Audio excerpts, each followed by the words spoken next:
Director of Counterterrorism for the National Security Council, Dr. Sebastian Gorka, our good friend. So look, Seb, the president always prefers to talk rather than fight, but this is really ultimately a decision Iran has to make.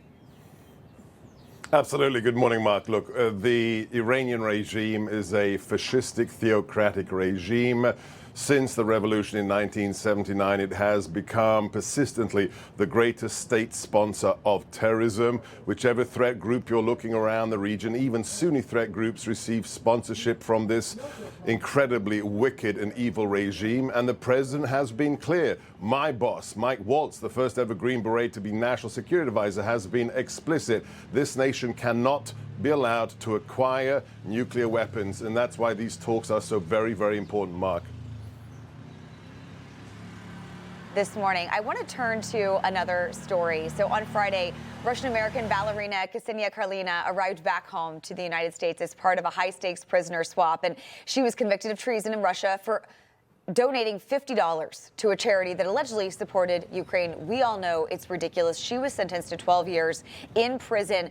You were there, though, right there on the tarmac when she arrived back in the U.S. What was that moment like? Absolutely incredible. And it just simply wasn't prison.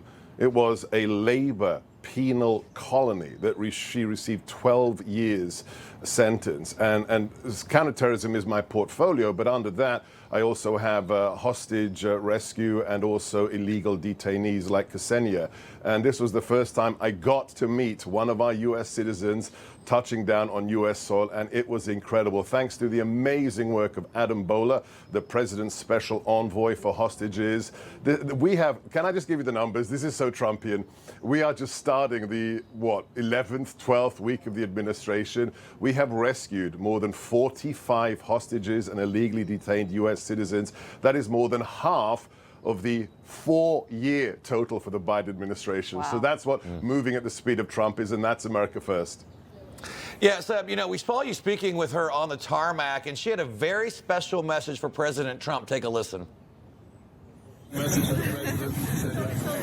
Trump, I'm so grateful for you to bring me home and for American government.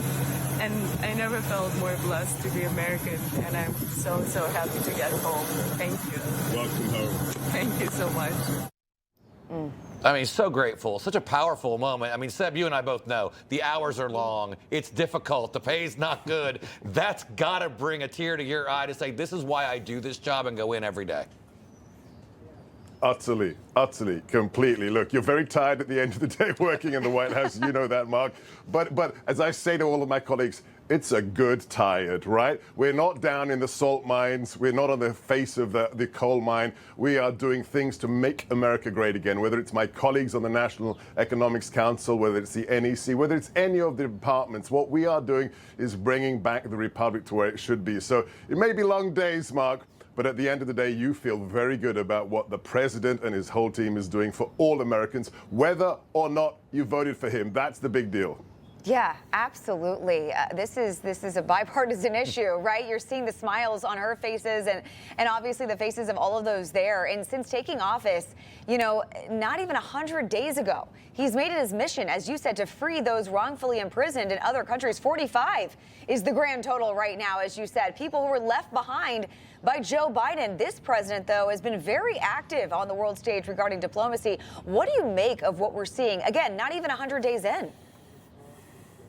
It's truly stunning. I mean, one of the big challenges, I spend most of my day in a SCIF, in a secure compartmented information facility, because we're dealing with classified information. We have to leave our cell phones outside. I come out to grab a coffee or a bite to eat. I check my phone and I'm saying, oh my gosh, what did the president do in the last 30 minutes? Just keeping up with this man is absolutely impossible. Look, I think I coined the phrase 8 years ago, the first time round we were in this building. I said, moving at the speed of Trump. It is now inadequate. We're going to have to say moving at the speed of Turbo Trump or light speed Trump, because he's even faster than he was 8 years ago. Why?